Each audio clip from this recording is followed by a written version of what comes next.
हम सीख रहे थे एक व्यक्ति के विषय में जिसका नाम कई बार हम लोग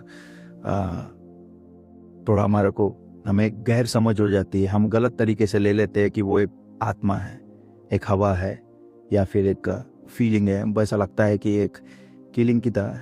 नहीं, वो फीलिंग नहीं है, वो कोई हवा नहीं है। हमने पिछले अध्ययन में सीखा था कि वो एक मनुष्य है, आपकी और मेरे तरह, दो अदृश्य है।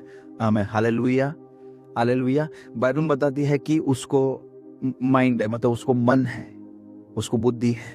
आमीन, उसको माइंड है, उसको मन है, हमारी तरह, आपकी और मेरी तरह। जैसे आप सोचते वो भी सोचता है। और उसके बाद भी हमने सीखा था कि उसके अंदर में उसकी इच्छा है। हम हमारे अंदर में जैसी इच्छा होती है, उसकी भी अपनी इच्छा होती है। अपनी इच्छा के अनुसार वो सारी बातों को हमारे जीवन में पूरा करता है और हमारे द्वारा इस पृथ्वी पर भी वो पूरा करता है। और तीसरा हमने सीखा कि आपकी और मेरी तरह भावना है, उसको क्या है, भावनाएं। आपको दुख होता है, आप खुश होते हैं, आप अच्छे और बुरे अनुभव को आप समझ सकते हैं, भावनाओं में आप उसको व्यक्त कर सकते हैं। वैसे वो भी है, उसकी भी भावनाएं हैं, वो भी खुश होता है, वो भी दुखित होता है। जब हम यीशु के नाम को ऊंचा उठाते हैं, उसके बलिदान को ऊंचा उठाते हैं, वो खुश होता है। पर जब उसे लगता है कि हम उससे दूर हो रहे हैं, हम उसे समय नहीं दे पा रहे, हम उसको समझ नहीं पा रहे, हम उसके ताकत को नहीं महत्व दे पा रहे, जब लगता है कि हम उससे दूर हो रहे हैं, तो वो दुखित भी होता है। आमीन, हालेलुया। इसका मतलब ये है कि जैसे आप है बिल्कुल वैसे वो है ना।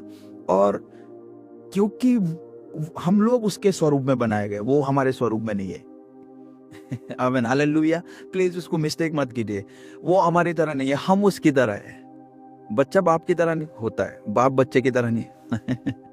आमीन, हालेलुया, है ना। तो जब हमें जब बनाया गया था, उत्पत्ति में लिखा गया कि उन्होंने क्या, आओ हम, क्या बोला उन्होंने, परमेश्वर ने क्या बोला, आओ हम कौन है, एक से ज्यादा, है ना। हम कब बोलेंगे, अगर मैं हूं तो मैं कहूंगा आओ, मैं तुम्हें अपने स्वरूप में बनाऊंगा। लेकिन उत्पत्ति साफ कहते कि वहां कहा, एलोहिम पिता ने कहा कि आओ हम में, अब हम क्या बोलते, एक से ज्यादा है। तो उसमें हम क्या बोल रहे हैं, तीन परमेश्वर है, एक पिता है, पुत्र और एक पवित्र। पिता जो है, जो एलोहिम पिता, जो सबका जरिया है, सबका सोर्स है। उसके बाद प्रभु यीशु मसीह जो इस पृथ्वी पर देह लेकर आए और फिर वापस परमेश्वर के पास गए। और फिर पवित्र आत्मा जो पिता और यीशु का स्वरूप है, जो हमारे अंदर में रहकर इस पृथ्वी पर राज करने के लिए परमेश्वर ने हमको दिया है। आमीन, हालेलुया। पिता के दिन हो चुके, पुराना नियम, फिर यीशु के दिन बीत चुके, जो 33-33.5 वर्ष इस पृथ्वी पर है। अब उसके बाद के जो दिन शुरू हुए वो पवित्र आत्मा के दिन है। किसके, पवित्र आत्मा। इसलिए प्रभु यीशु मसीह ने शिष्यों को कहा कि तुम अभी ठहरे रहो, जब तक वो सहायक ऊपर से ना उतरे तब तक तुम यरूशलेम में ठहरे रहो। उसके बाद तुम सामर्थ पाओगे, उसको तुम पाओगे और तुम जगत की छोर तक गवाह बनोगे और तुम परमेश्वर के नाम जुड़े बड़े बड़े कामों को। आमीन, हालेलुया। इसीलिए कलीसिया है। कलीसिया सिर्फ संडे आने के लिए नहीं है, कलीसिया सिर्फ गीत गाने के लिए नहीं है, कलीसिया सिर्फ वचन प्रचार करने के लिए नहीं है, कलीसिया सिर्फ ताली बजाने के लिए भी है। कलीसिया परमेश्वर की आत्मा से भरकर चलने के लिए।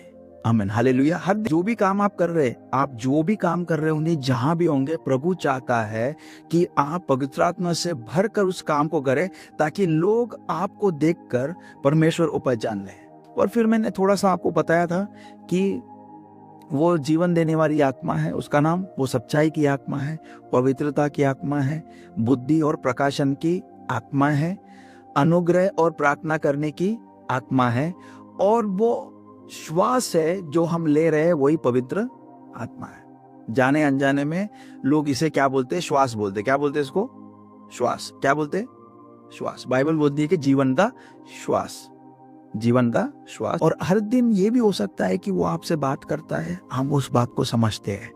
ये भी हो सकता है कि छोटी छोटी जो बातें हैं, जो आपसे हर दिन टोकता है, वो आराम से आपसे जो वार्तालाप करने की कोशिश करता है, उसके दोनों को आप समझ रहे हैं। इसलिए आपको इस बात की कीमत है, इसलिए आप इस स्थान पर पहुंचे हैं हमने सीखा, आज मैं कुछ ही बातों को आपको बताऊंगा और वो एक ही बात रहेगी। वो बात ये रहेगी कि यदि ये व्यक्ति आपके जीवन में नहीं है तो आपका मसीह होना व्यर्थ है। बस यही मेरा आपको आज का, इस पे हम लोग खत्म कर देंगे और इसकी हम लोग शुरुआत करेंगे कि पवित्र आत्मा जीवन की आत्मा है। क्या है वो? जीवन की आत्मा। इसको आप लिख लीजिए। वो जो 7 बातें थी जो मैंने कहा था कि हम लोग इसको नहीं करेंगे, लेकिन पता नहीं क्यों प्रभु ने मुझसे बोला कि नहीं, इस पर तुझे चर्चा करनी चाहिए, तो मैंने सोचा कि हम लोग यही से शुरू करते हैं। ठीक है? उस टॉपिक में जहां कहता है कि वो जीवन की आत्मा, क्या है वो? जीवन की आत्मा। रोमियो की पत्री 8वां अध्याय 2 पद को हम लोग लेंगे और उसकी जीवन की व्यवस्था को हम लोग समझेंगे कि हमारे मरे हुए परिस्थितियों में परमेश्वर का जीवन कैसे आ सकता है। आमीन, हालेलुया। यही से चालू कर लेंगे, डायरेक्ट शिक्षा मारेंगे। क्योंकि जीवन की आत्मा, कौन? जीवन की आत्मा। जीवन की आत्मा की व्यवस्था हाँ, मसीह यीशु में मुझे पाप की और मृत्यु की व्यवस्था से स्वतंत्र कर दिया। आमीन, हालेलुया। काय से स्वतंत्र किया उसने? पाप और मृत्यु की व्यवस्था से उसने हमको क्या किया? स्वतंत्र किया। यहाँ पे 2 बातें लिखी है एकदम साफ तरीके से। पहला का बोल रहा है कि पाप जो हम सब में है, और दूसरा बोल रहा है कि मृत्यु। वो 2 तरीके से, पहले लो मैं आत्मा में मरता हूं, उसके बाद है ना शरीर मरता है। आमीन, हालेलुया। क्योंकि बाइबल बोलता है साफ तरीके से कि पाप की मजदूरी क्या है? क्या है? मृत्यु है। मजदूरी कब मिलेगी वो आपको नहीं मालूम। जैसा अगर आज आप पे काम करते हैं, आप सब जॉब पे हैं, तो आपको पता है फलाने डेट पे मेरी क्या होती है? सैलरी होती है। और क्या मेरा? मजदूरी है। ये मजदूरी जो पाप की है, इसका डेट आत्मिक दुनिया में आप बता सकते हैं कम? कोई नहीं बता सकता। और ये बहुत अच्छा है हमारे लिए। आमीन, हालेलुया। क्योंकि हमको प्रभु यीशु मसीह पर विश्वास करने का मौका मिल जाता है। इस आत्मा ने, बोलते जीवन की आत्मा ने हमको मृत्यु और पाप की व्यवस्था से क्या किया? हमको स्वतंत्र कर दिया। आमीन, हालेलुया, हालेलुया। अब सवाल हमारा ये है कि भाई मैंने क्या किया कि मैं स्वतंत्र हो जा? सवाल करो, मैंने किया क्या कि मैं स्वतंत्र हो जाऊं इस व्यवस्था से? मां के गर्भ में से ही मैं क्या हूं? पापी हूं, फर्स्ट। और मेरे अंदर में कुछ भी अच्छा नहीं है, दूसरा। ये देह वही करता है मैं जो नहीं चाहता हूं। अरे मुझे मालूम है कि मेरे देह में, मेरे प्राण में, मेरे शरीर में कुछ भी अच्छा नहीं, और बाय डिफॉल्ट ही मैं पाप से पैदा हुआ हूं। तो मुझे स्वतंत्र किसने किया और कैसे किया? आमीन, हालेलुया, हालेलुया, हालेलुया। कौन तो होगा जो मुझे स्वतंत्र कर सकता है? वही तो होगा जिसने मुझे किया होगा। यहां लिखा है कि वो जीवन की आत्मा ने मुझे मृत्यु और पाप की व्यवस्था से मुझे क्या किया? स्वतंत्र किया। अब मुझे समझना होगा कि ये मृत्यु और ये पाप दोनों एक साथ चल रहे हैं, और उसके विपरीत में पवित्र आत्मा ने मुझे मां से आजाद किया है। और मैं उसको, जिसने मुझे आजाद किया है, जो मुझे आजाद करने की ताकत रखता है, जो मुझे चुराने की ताकत रखता है और मुझसे कोसों दूर हो, तो कैसे मैं पाप से, मृत्यु से छुटकारा होने के बाद भी कैसे मैं छुटकारे का अनुभव कर सकता हूं?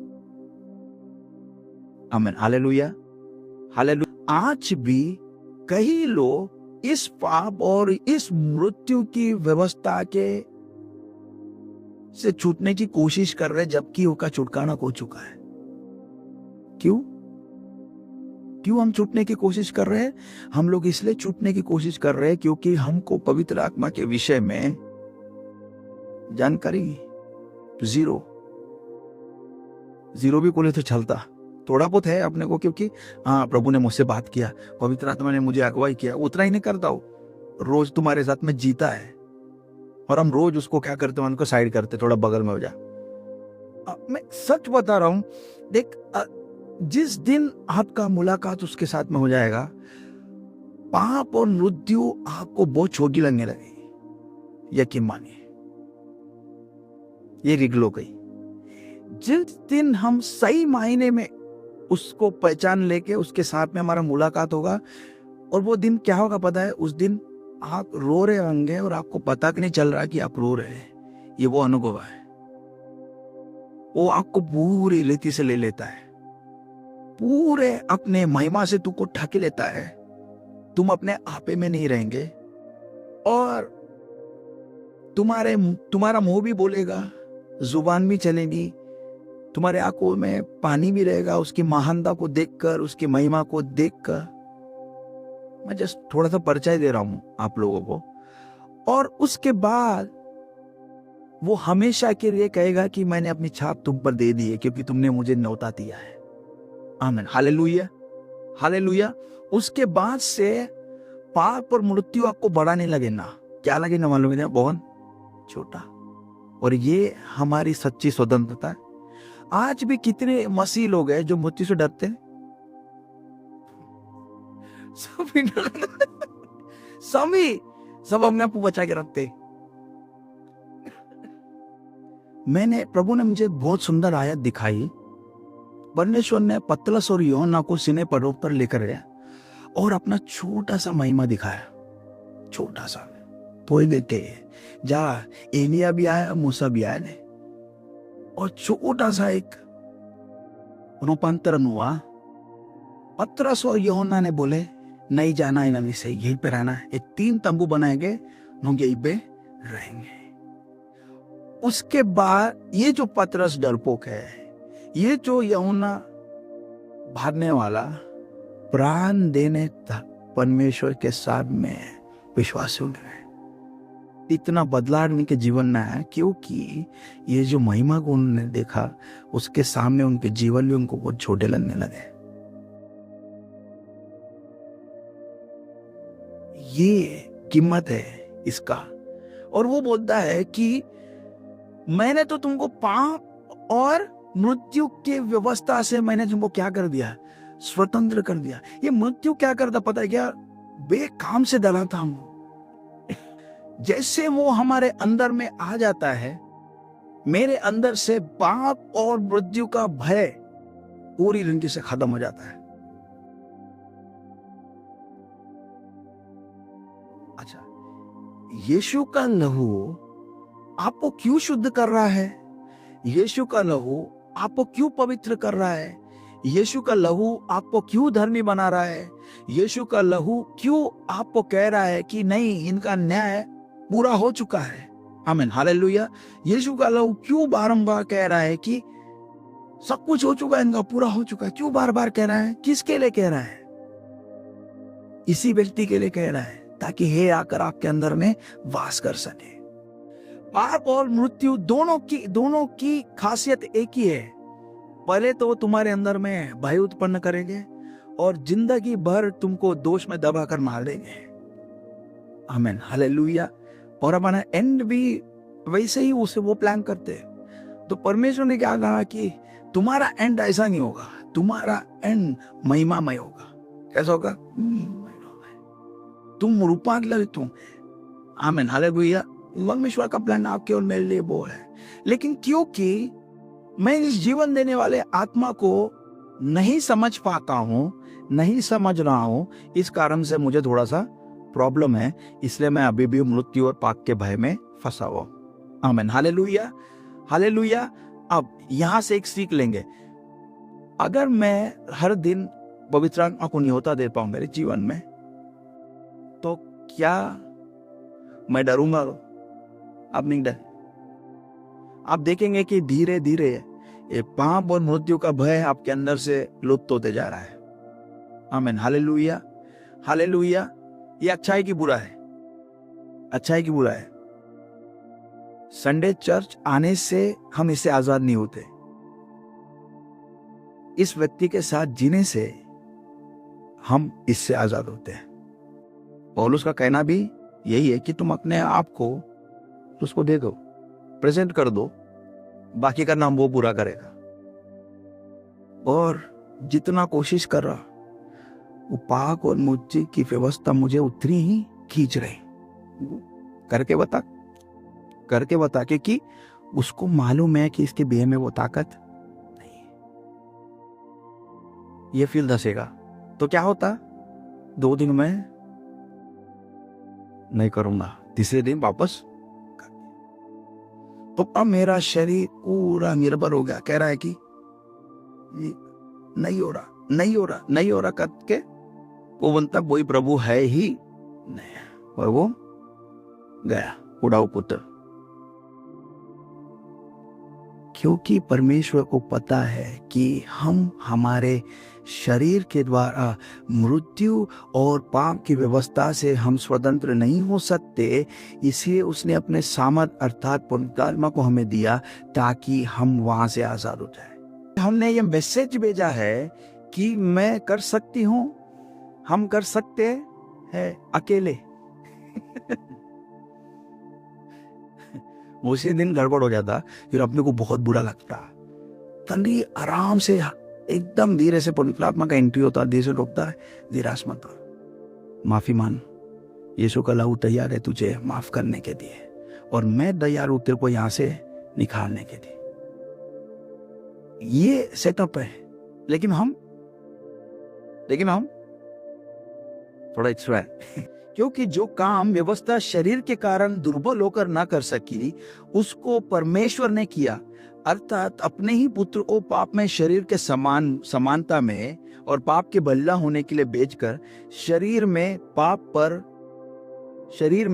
पर दंड की आज्ञा दी, इसलिए कि व्यवस्था की निधि हमने जो शरीर के अनुसार नहीं परंतु आत्मा के अनुसार चलते हैं पूरी की जाए। ये 2 बहुत कीमती वचन है। क्या बोल रहा है कि शरीर क्योंकि हमारा दुर्बल था, इसलिए वो मृत्यु और पाप की व्यवस्था से हमको क्या नहीं कर पाया, वो आजाद नहीं कर पाया। बोलो मेरा शरीर दुर्बल है, इसलिए मुझे पवित्र आत्मा की जरूरत है। दुर्बल शरीर दुर्बल था, इस कारण वो ये काम नहीं कर सका। क्या मुझे पाप और मृत्यु की व्यवस्था से मुझे स्वतंत्र नहीं कर सका, उसमें दम नहीं था उतना।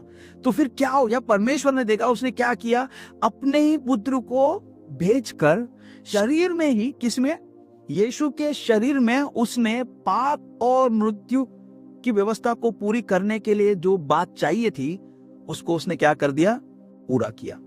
और वहां पे वो क्या कह रहा, नीचे बहुत ध्यान से सुनना, 4वां पद के, इसलिए कि व्यवस्था की विधि हम में जो शरीर के अनुसार नहीं परंतु आत्मा के अनुसार चलते हैं पूरी की जाए। अब ये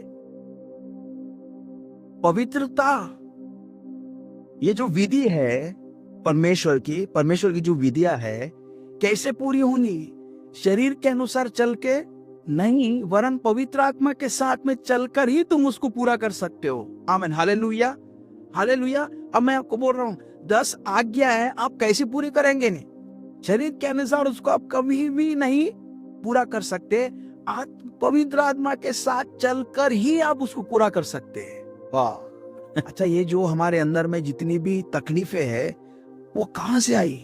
पाप की समझ से ही आई, मृत्यु की समझ से ही आई। आमीन, हालेलुया। कभी 10 आज्ञा वो ध्यान से पूरा पढ़ना। हर एक प्रॉब्लम जो हमारे जीवन के ना यही से जुड़े हुए हैं, देह के, फैमिली के, परिवार का, माइंड के, विचारों के, चिंताओं के, सब इससे ही है, इसी से पूरा। कोई भी समस्या को उठाओ, ये आईने के सामने रखो और दे दो, ये तू बोल रहा है कि ये पूरा तुम अपने शरीर से कदापि कर ही नहीं सकते, वरन किसके द्वारा करेंगे? आत्मा के अनुसार चल। अब आत्मा के अनुसार मैं चलूंगा कब भाई, जब मैं उसके बारे में मालूम ही नहीं। तो इतने सालों हम क्या कर रहे, हमसे चल रहे, इतने साल क्या कर रहे तेरा? जब तक मैंने पवित्र आत्मा को नहीं जाना, उसके कीमत को नहीं जाना, तो फिर मैं क्या कर रहा हूं? मैं तो हर संडे जा रहा हूं, मैं गाने कर रहा हूं, मैं डांस कर रहा हूं, मैं प्रचार नहीं कर रहा हूं, सारे चीजें कर रहा हूं। ये क्या था? ऐसे तो चल रहा, क्या कर रहे थे? हमसे चल रहे थे और इक्का दुक्का हमको थोड़ा सा कुछ मिल जाता था। जो व्यवस्था प्रभु की है उसमें पवित्र आत्मा का और बहुत इंपॉर्टेंट है मेरे प्रियो, उसके बिना हम कुछ भी हासिल करने की कोशिश कर रहे सब। अच्छा, आप बोलेंगे भैया इसके बिना भी मैं यहां तक आ गया हूं, यहाँ पे मेरा परिवार अच्छा हो गया, मेरा सब कुछ अच्छा हो गया, मेरी सारी चीजें अच्छी हो। मैं आपको बोलूं वो सब क्यों अच्छा हुआ? ताकि आप इस व्यक्ति को जान सको। हमारा जिंदगी अच्छा हो गया, लेकिन हमारे जिंदगी के पर दूसरी जिंदगी कब आशीषपूर्ण है, ये व्यक्ति को प्राप्त करने के, इसलिए उसने बोला कि तुम उसको प्राप्त करोगे और फिर तुम जगत की चोर तक क्या बनोगे? ला बनोगे। आमीन, हालेलुया। हमारा जिंदगी अच्छा हो गया, वेल बहुत अच्छी बात है, प्रभु तेरी स्तुति हो। लेकिन प्रभु ने हमको वहीं तक नहीं रखा, औरों तक ये आशीषों को ले जाने के लिए रखा। तो वो जाएगा कैसे? ये व्यक्ति के हमारे जीवन में आने के बाद ही प्रभु की आत्मा धुली अपने अंदर में, तेरा शरीर भी मला चंगा रहेगा और प्रभु की इच्छाओं को भी तू पूरा करे। आमीन, हालेलुया। ये लू मैं आगे आपको साथ उतरूंगा। आमीन, हालेलुया, हालेलुया। पांचवा पर, क्योंकि शारीरिक व्यक्ति शरीर की बातों पर मन लगाते हैं, परंतु आध्यात्मिक तो आत्मा की बातों पर क्या लगाते हैं? मन लगाते हैं। माय गॉड, मतलब ये कई सालों से ये वचन लिखा होगा वहां पे और हम उसको पढ़ रहे भी हैं। अच्छा मुझे बताइए, शारीरिक व्यक्ति शरीर की बातों पर मन लगाता है, आत्मिक व्यक्ति आत्मा की बातों पर। हम लोग ने इसको क्या कैसे इसको बना लिया हमने? ये आत्मिक है, ये शारीरिक है। जो चर्च जाता है वो आत्मिक है, जो चर्च नहीं जाता वो शैतान तो खतरनाक जान। वहां पे पौलुस का लिखने का तात्पर्य ये है कि जो लोग शारीरिक बातों पर मन लगा दे, अर्थात परमेश्वर की व्यवस्था को पूरी करने के लिए जो शरीर का उपयोग और प्रयोग करते हैं वो शारीरिक है।